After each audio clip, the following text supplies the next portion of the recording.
Well, good morning again, and welcome back to what I think I'll call this the anniversary edition, and the first day of official, as I can make it, uh, free patch, force change, force of change, meaning the laws, the Florida laws on for dog owners to balance them out, and to hopefully have somebody, some force oversee the animal control and how they handle matters. Right now, they can pretty much do as they want because there's no one to take them down if they do the wrong thing, which they are doing on a regular basis. They've got the right thing and the wrong thing totally confused, and that goes for code enforcement. People like these have no overseer that I'm aware of, unless they're attached to the entire program, attached to them. Like the county commission is attached, I guess, to code enforcement. I mean, that's how it looks to me, at least.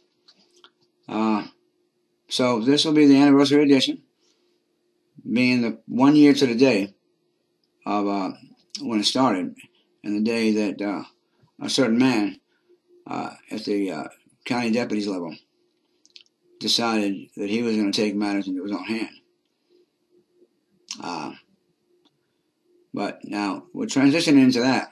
The reason for this one is during the process of putting papers together and waiting for the lawyers to call back, I ran across a copy of the original, actually, of a report. And I want to read something to you. But I want to tell you also, now, I told you before, everything I say and do is provable. Everything. So that tells me that by using that, I'm not allowed to tell you the story that happened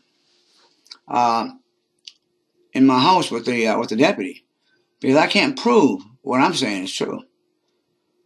So all I can do is say this: I've got the report that he wrote, and then you can decide if he was truthful or not. Now, some of you don't know me, but ask about me. Ask if you think this is how it went down, and if I'm making this big a stink.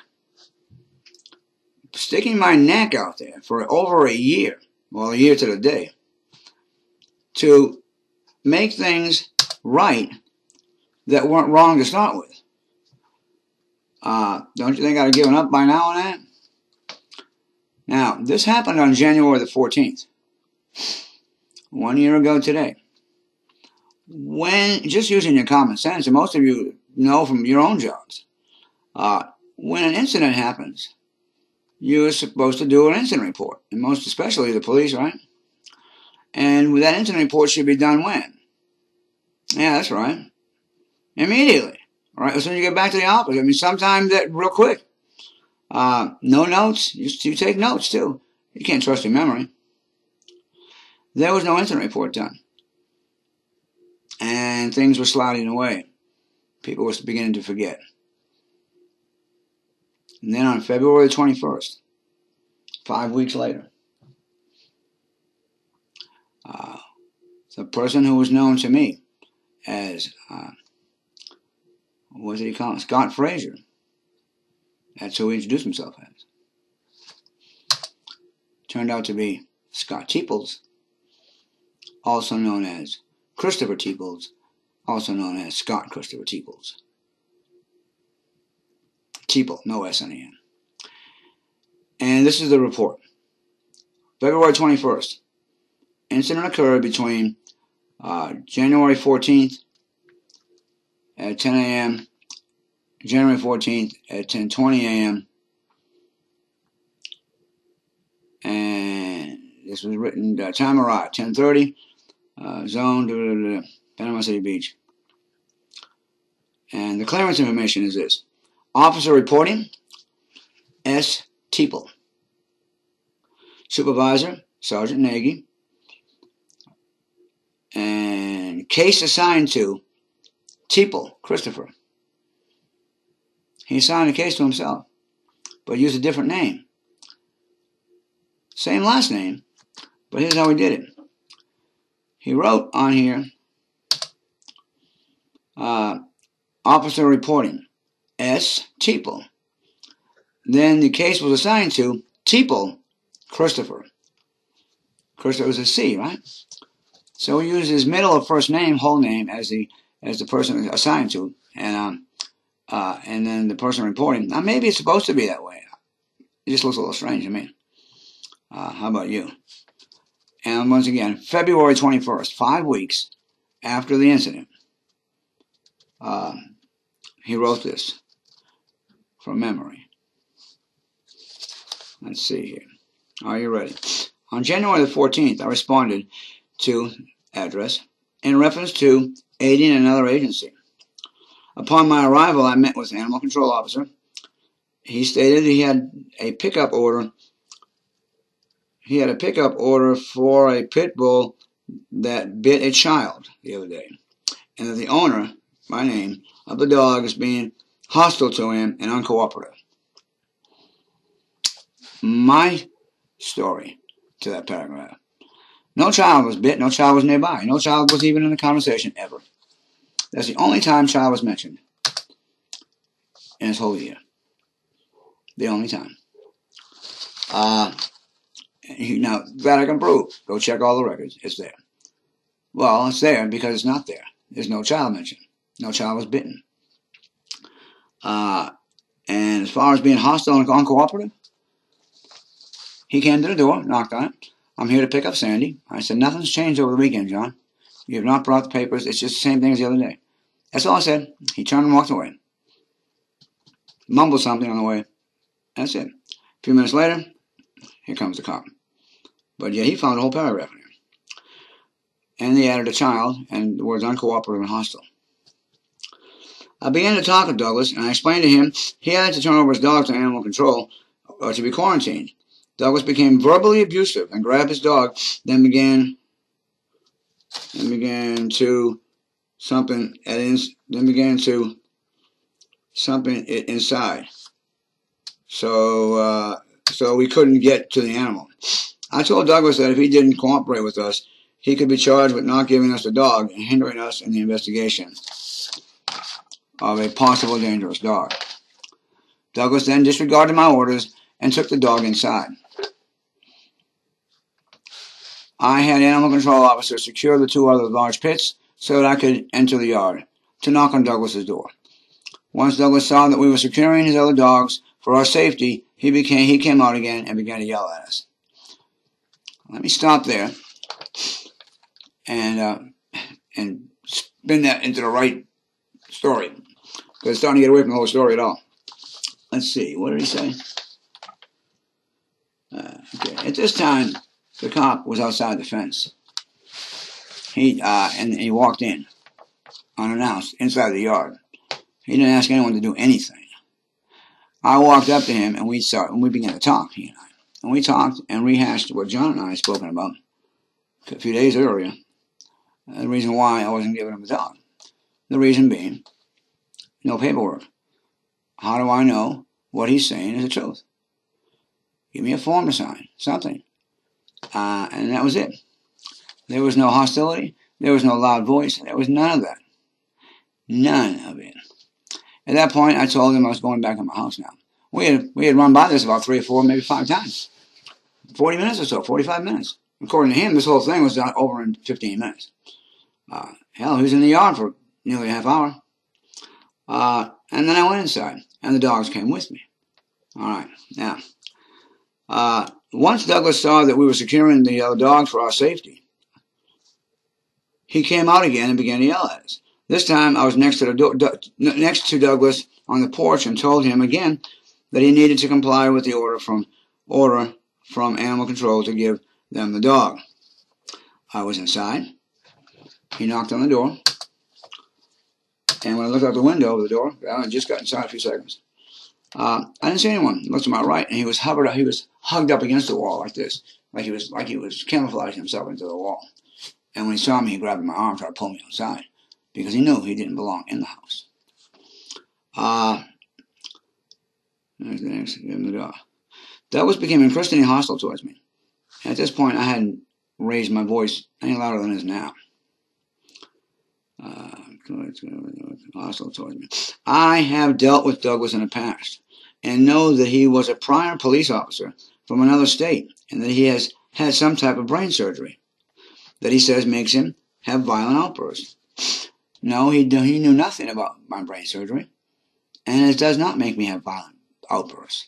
That's all totally fabricated. Due to Douglas becoming increasingly hostile and having access to several knives that were laying in his kitchen, let me ask a couple of questions here. First of all, at what point, wasn't he just outside a second ago? Where I spoke to him, he said, about giving the dog up? Well, how do you go from that sentence to knowing I had knives in my kitchen? But then, of course, where do you keep your knives? Thank you. He had several knives in his kitchen where we were talking. I made the decision to detain him for my and the animal control officer's safety. This is a cop with everything on his belt except the nukes. And a guy that's about 300 pounds, like a wrestler. But they were securing something for their safety. Okay. The other guy wasn't even in the house at the time. While detaining him, Douglas began to scream and yell and wildly move around. What? At first, I didn't know what was going on. But I then saw that he had his house phone on and he was making a scene to the person on the phone. What? Okay. Wrong. That's all I can say that one. After Douglas realized that I wasn't going to be influenced by his outburst, he stopped and apologized. Wow. Apologized to me for his unacceptable behavior. Douglas stated that he had brain surgery and it affects him, and he also explained to me that his dogs are like kids to him and he loves them. He literally said all that stuff. This guy is now in Fantasyland at this point, just making things up as he goes. He's not even lying about the events. He's making them up as he goes now. Douglas then asked me not to arrest him for the way he acted and for not giving the dog up. I advised Douglas that I was only detaining him for our safety, and because I didn't know if he was going to try and hurt us, or if he was having a violent episode due to his brain injury. This is the second mention of my brain surgery. What do you call it? Injury? Yeah, you call it a brain injury. He doesn't even know I had brain surgery, let alone whether it was an injury or something internal. I, along with animal control, explained to Douglas that he was going to get his pit bull back if it cleared the screening process. Douglas stated that he understood what was going to happen and then apologized for his outburst. That's like 2 apologies, isn't it? I considered arresting the subject. Oh, I'm not Douglas anymore. Now I'm a subject. For him hindering animal control in their official duties. I decided not to because the subject clearly had some type of brain surgery. Boy, he's into that brain surgery, and he loves his animals. Douglas was in a heightened emotional state. Was in a heightened emotional state, and I understood. He understood where I was coming from. I believe compassion and leniency was needed in this case instead of me arresting the subject.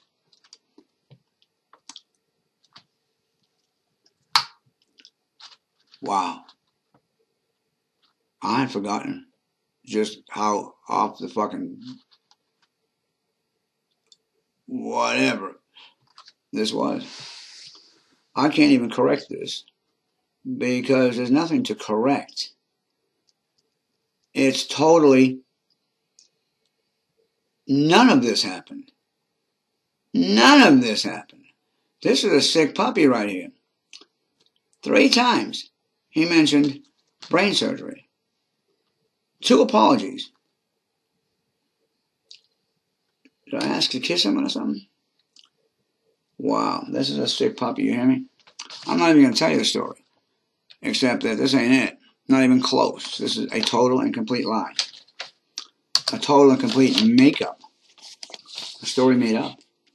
This isn't even a story with lies. This is a different story. The only thing it resembles is dogs. That's it. Wow. I've told you the story several times anyway. The guy attacked me. I told him that I was going to call 911 and have him arrested. Because to me, being in my house at that point, he was only an armed intruder. The other guy wasn't even in the house. He came in the house after he started beating me up. What he called detained me. And cuffing me and then threatening me with if you ever mention this down the street or anywhere else, I'll be back after you. So, anyway, I was going to talk about this a little bit. You know something? It's not worth talking about. And 15 minutes has gone by. I didn't realize it was that much.